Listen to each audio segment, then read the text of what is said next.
Avis vascular centre మన దేశంలోనే the best varicose vein hospital. అయ్యా, దేవుడిచ్చిన ప్రసాదం అనుకుని నలుగురిని కన్నాను, ముగ్గురికి పెళ్లి చేయగలిగానయ్యా. ఈ ఊరి ఏమిచ్చినా మీరు తీసుకుంటారు కదయ్యా, ఇది మిగిలిపోయింది, తమరే ఏదో ఒకటి చెయ్యండి అయ్యా.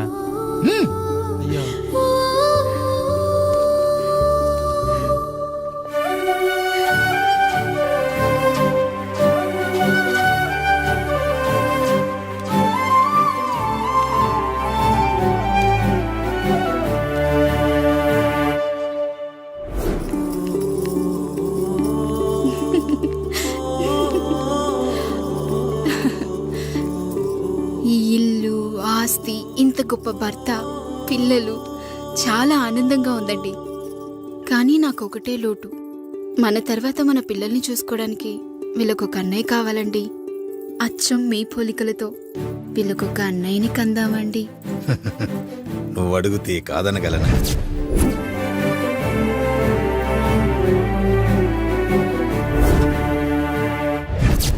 నానా, రాయుడెక్కడా? ఇప్పుడే వస్తున్నాను నాన్న.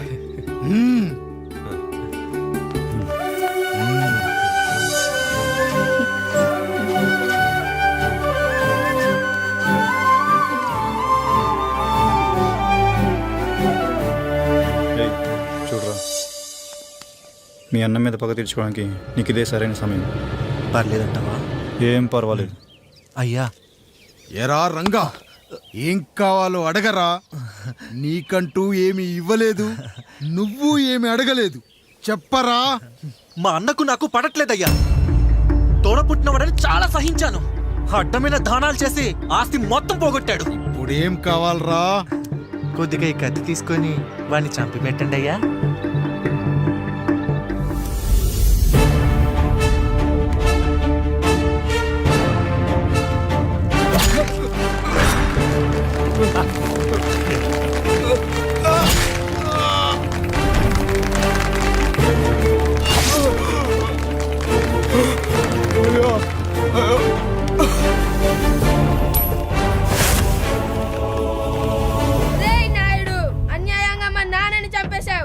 గుర్తుంచుకో, ఈ నాయుడి కొడుకు నీ కుటుంబం పాలిట సైనికుడిగా మారబోతున్నాడు.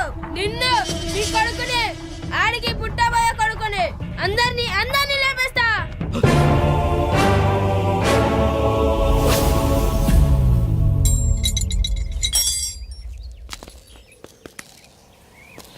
ఏం జరిగింది? మీరు హత్య చేసినట్టు ఇప్పుడే సమాచారం అందింది. తగిన సాక్ష్యాధారాలు పరిశీలించిన పిమ్మట మీకు యావజ్జీవ కారాగార శిక్ష, 2000 రూపాయల జరిమానా విధిస్తూ అరెస్ట్ చేస్తున్నాను. అయ్యగారు నా కోసం చేసిన త్యాగాన్ని హత్య అంటుందా మీ చట్టం? ఇదెక్కడ న్యాయం? మనిషికి ఇచ్చిన మాట నిలబెట్టుకుంటే అరెస్ట్ చేస్తారా? ఏ దేశంలో ఉంది చట్టం? నన్ను ఏం చేయమంటారు రాయుడు గారు? 9వ తరగతి చదివి ఊర్లో గాలికి తిరుగుతున్నా నన్ను మీ మనిషి ఒకడు పోలీస్ స్టేషన్లో ఉండాలని నన్ను ఎస్ఐన్ చేశారు. సాటి మనిషిని స్వేచ్ఛగా హత్య చేసుకోవాలని దౌర్భాగ్య స్థితిలో బతుకుతున్నాం మనం. మీరు చేసిన ఈ గొప్ప పనిని అర్థం చేసుకునే సంస్కారం, విజ్ఞత, విజ్ఞానం మాకు లేవు సార్, మాకు లేవు.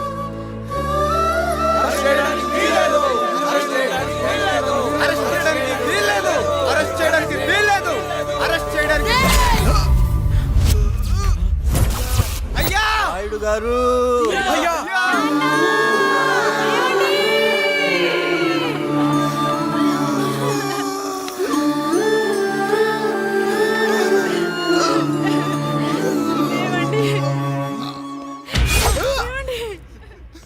నొప్పిగా ఉందిరా.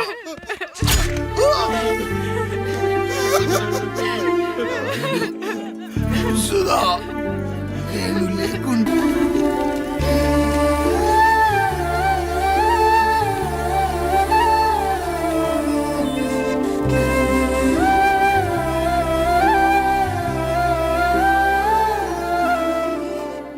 ఇందు మూలంగా 50 మందికి తెలియజేయనిదేమనగా, ఊరికి కొత్తగా వచ్చిన యాండ్రాయిడ్ తన తండ్రి పెదరాయుడు అని ఆస్తిలో వాటా పంచమని రచ్చబండిని ఆశ్రయించడం వలన గ్రామ పెద్దలందరూ రేపు 11 గంటలకు రాయుడు గారింటికి రావాల్సిందిగా కోరుతున్నాము.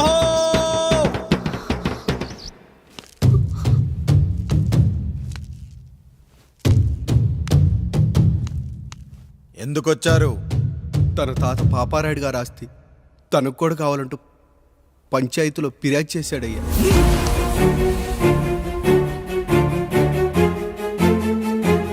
మస్తా గారు, ఆ దస్తావేజులు ఇవ్వండి. అయ్యా, మరి మా సంగతి ఏంటి? అడగరేంటి? అవునన్నయ్య. ఈరోజు మీ పన్మేష్ కొడుకొచ్చాడు, రేపు ఆ పాల్దన్ కూతురు వస్తుంది. ఇలా వచ్చినోళ్ళంతా మీ సంతానమని తెలిసాక అదిగో ఆ కాముడు చెప్పినట్టు మా ఆయన వాటా కిందో బాత్రూము, నాకో సబ్బు బిల్ల, నా పుట్టబోయే బిడ్డకో బొట్టు బిల్ల, ఇదే మిగులుతుంది.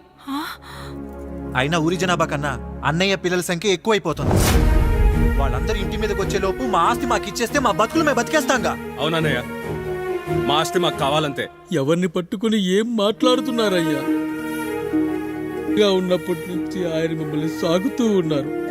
ఈరోజు పెరిగి పండయ్యాక మా దారి మేము చూసుకుంటాం అనడం న్యాయం కాదయ్యా, న్యాయం కాదు. ఏ ఆయన నీకో కొడుకునిచ్చాడా?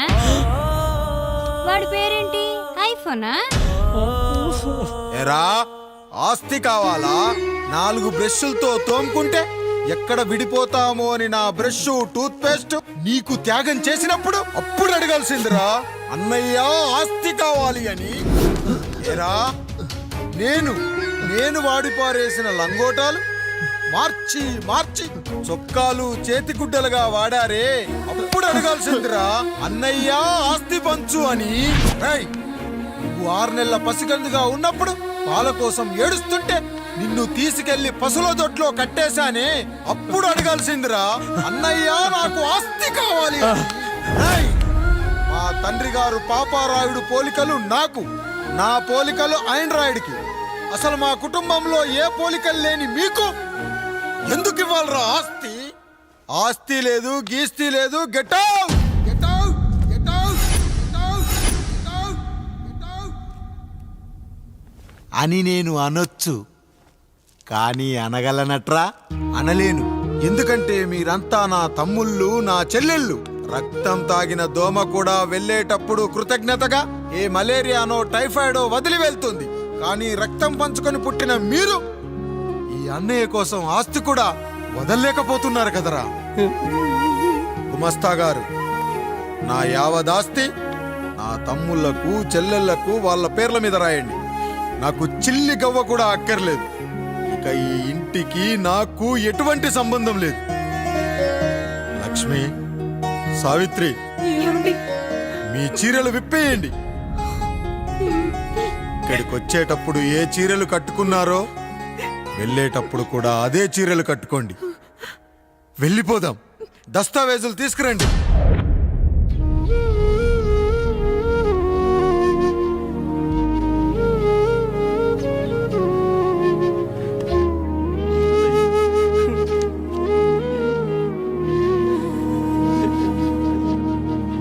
ఇక ఈ ఇంట్లో నా పేరు వినపడితే నా తమ్ముళ్ళు, చెల్లెళ్ళు బాధపడతారయ్యా. ఈ ఇంట్లోనే కాదు, ఈ దస్తావేజులో కూడా నా పేరు ఉండకూడదు. నేను ఇక్కడ సంతకం పెట్టి వీళ్ళ మనసు నొప్పించలేను. అయ్యా, మొత్తం వదిలేసి మీరెలా బతుకుతారయ్యా? ఎండకు నీడలా, వర్షానికి గొడుగులా నన్ను ఇన్నాళ్ళు కాపాడింది. కష్టాల్లో, సుఖాల్లో నాకు తోడుగా నిలిచింది. నా నిజమైన ఆస్తిని, కుటుంబ గౌరవాన్ని కాపాడింది. ఇదేరా నా ఆస్తి, అంతస్తు. ఇదే మా నాన్నగారిచ్చిన లంగోట. బంగారం లాంటి తమ్ముళ్ళే లేనప్పుడు నాకు మాత్రం ఈ బట్టలెందుకురా? వెతికిన దొరకదే రూపం, అరి పిలిచిన పలకదే ప్రాణం. వెతికా నువ్వు నడిచిన దారుల్లో, బ్రతికే నువ్వు విడిచిన శ్వాసల్లో. హో నీడనడిగా, గాలినడిగా, ఎక్కడని నా ప్రాణం. ఏరునడిగా, ఊరునడిగా, ఎందుకని మౌనం. బాధనను విడువనని తడిమినది వెంటపడి.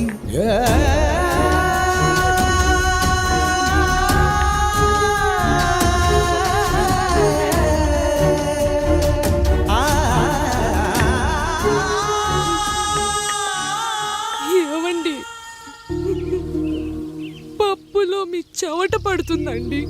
ఇడ్లీలో 2 చెంచాల ఉప్పు తగ్గించు లక్ష్మి. ఎలాగో మనం పేదోళ్ళమే కదా, కనీసం ఉప్పు ఖర్చైనా తగ్గుతుందనుకో.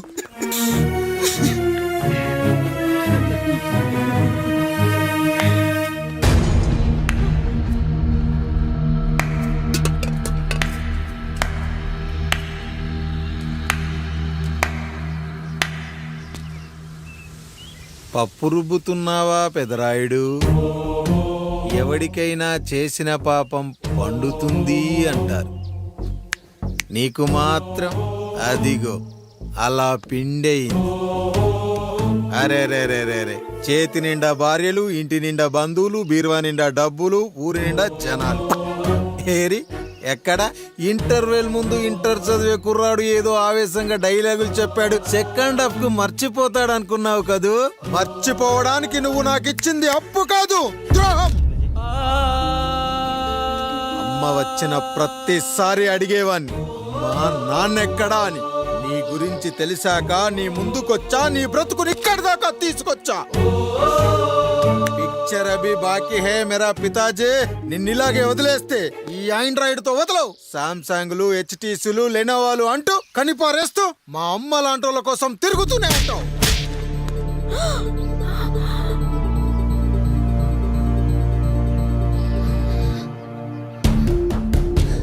అమ్మా అమ్మా ఛీ, నన్నలా పిలవకురా. ఎవరిని పట్టుకొని ఎన్ని మాటలు అంటున్నావురా? రాయికి వరమిచ్చిన రాముడు దేవుడైతే, ద్రౌపదికి చీరిచ్చిన కృష్ణుడు దేవుడైతే, నాకు బిడ్డనిచ్చిన ఆయన కూడా దేవుడేరా. ఏంటి ఇలానే వదిలేస్తే బిడ్డల్ని కంటూ వెళ్తాడా? అసలు ఆయన కంటూ సొంతంగా ఒక్క బిడ్డ కూడా లేడు.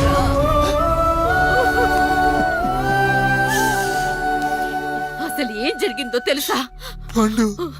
మీరుండండి అయ్యా, ఉండండి. మొదటి భార్యని చేసుకున్నాక పిల్లలు పుట్టలేదని రెండో పెళ్లి చేసుకున్నారు. ఆవిడకి పుట్టలేదు. మూడోసారైనా తగులుతుందనుకున్నాం, తనకే పుట్టలేదు. పిల్లల కోసం పెళ్ళాలని మార్చాడే కాని వాళ్ళని వదిలేయలేదురా. అదిరా మా పెద్దయ్య మనసు. ఆయన దగ్గర బాణం ఉంది కానీ లేదురా. అసలు నీ తండ్రి ఎవరో నీకు తెలుసా?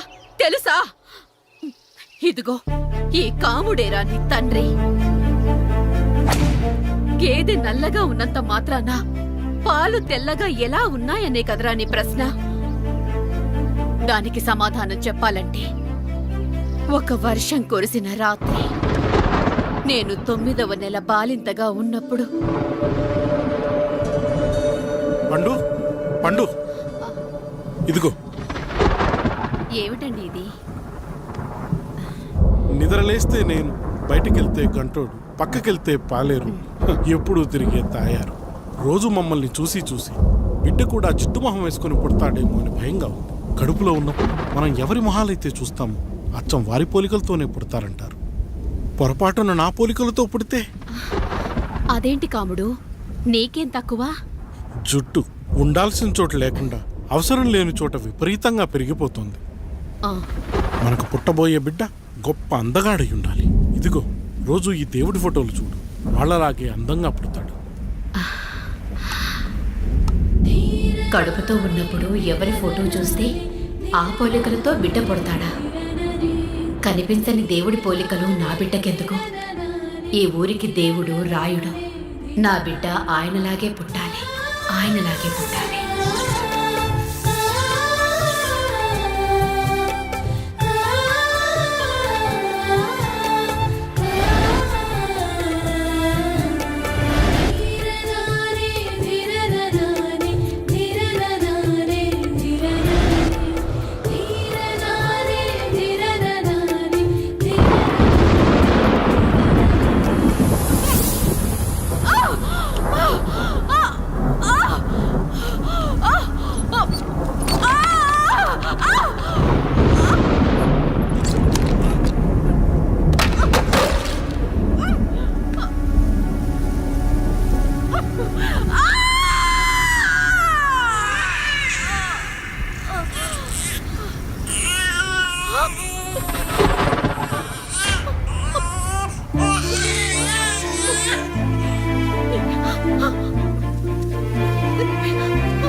ఏంటి పండు ఇలా వచ్చావు?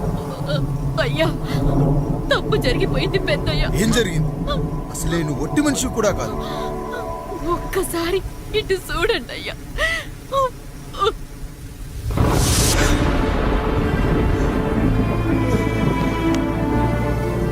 వీడేంటి అచ్చం నాలా ఉన్నాడు? అసలేంటి? ఎందుకు ఇలా జరిగింది? నువ్వు ఎప్పుడైనా చీకట్లో పంపు సైడ్ దగ్గరికి వచ్చావా? మరి అమలాపురంలో శివాలయం దగ్గర రత్నాలు నీకేమైనా అమ్మవుతుందా? పిఠాపురంలో పద్మ, రామాపురంలో లక్ష్మి, కాకినాడలో సుజాత. అయ్యో దేవుడా, అసలు ఇదంతా ఎలా జరిగింది పండు? అయ్యా ఇదంతా కాముడి వల్లే అయ్యా, కాముడి వల్లే. కాముడా? కాముడు కుటుంబానికి నాకు ఏం గుర్తు రావట్లేదే. ఎన్నని గుర్తు పెట్టుకోగలను నేను మాత్రం. అయ్యా అది కాదయ్యా.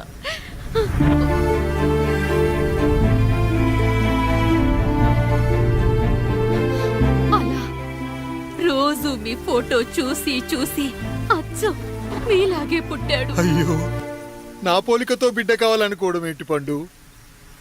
నువ్విలా చేయడం ఏంటి పండు?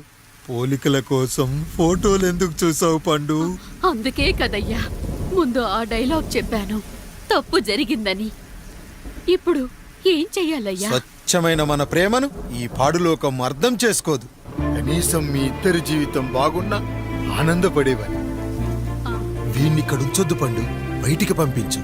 బయటికి పంపించి బాగా చదివించు, గొప్పవాణ్ణి చెయ్యి. వీడికి అయ్యే ఖర్చంతా నేనే భరిస్తా. అవసరమైతే ఆ డబ్బు కాముడి జీతంలో వచ్చేద్దాం. అయ్యా వెళ్లే ముందు వీడికొక పేరు పెట్టండి అయ్యా. వీడు ఇంకో రాయుడు, అంటే ఇంగ్లీష్లో అండ్ రాయుడు, అండ్ రాయుడు.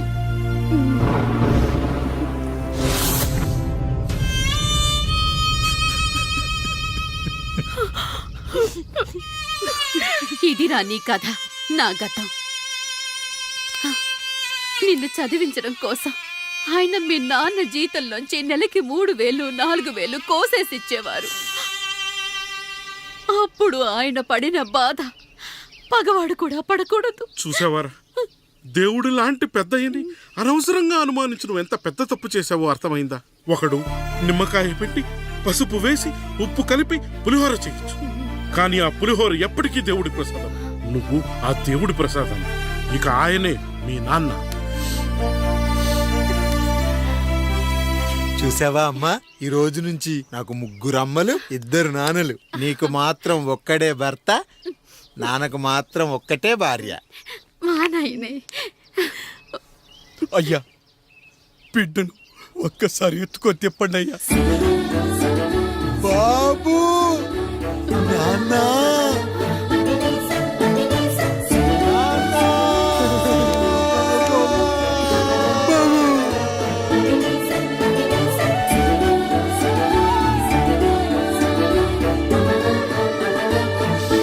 నన్ను క్షమించు నాన్న. ఇప్పటికైనా నిజం అర్థం చేసుకున్నావు. అది నాకు చాలురా, చాలు. చాలదు నాన్న. నిన్ను ఏలెత్తి చూపిన జనంతో చెయ్యెత్తి దండం పెట్టించాలి. అన్నయ్య కంటే ఆస్తు ముఖ్యమనుకున్న మన కుటుంబానికి గుణపాఠం నేర్పించాలి. ఇక నాకు వదిలే నాన్న, నేను చూసుకుంటా.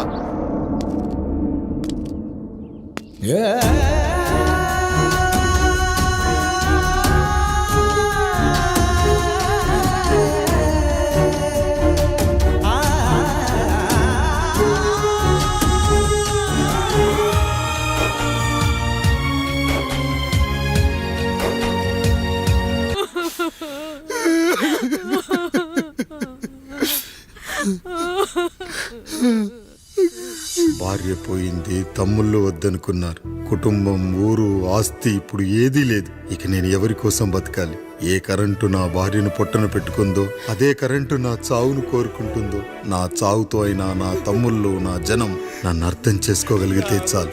ఉంటాను, ఉంటాను.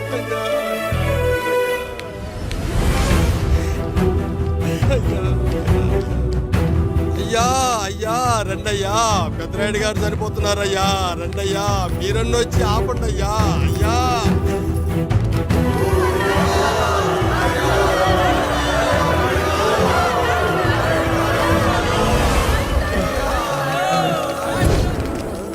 ప్రజల్లారా, నా బిడ్డల్లారా, నా జీవితం మీకే అంకితం. మళ్ళీ జన్మంటూ ఉంటే మీకోసం తిరిగి వస్తాను.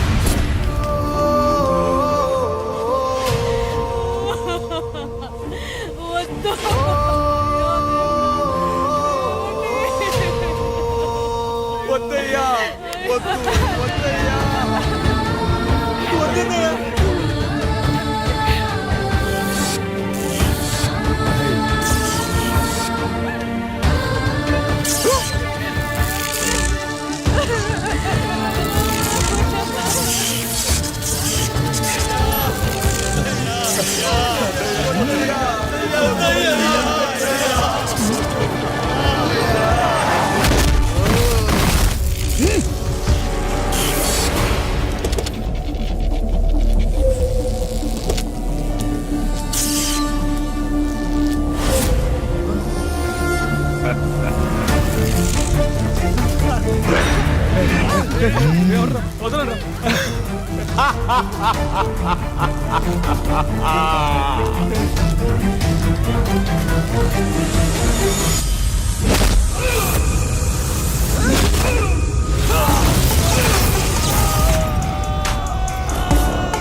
ఎవడొస్తాడు?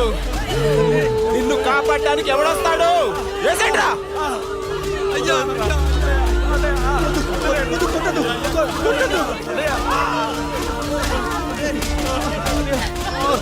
కష్టం వస్తే ఒక్కసారి నాన్న అని పిలవరా, ఆ సమాధిలో చైనా లేచొస్తా.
లేచి నిలబడండి, కొట్టండి, గట్టిగా కొట్టండి, కసితీరా కొట్టండి.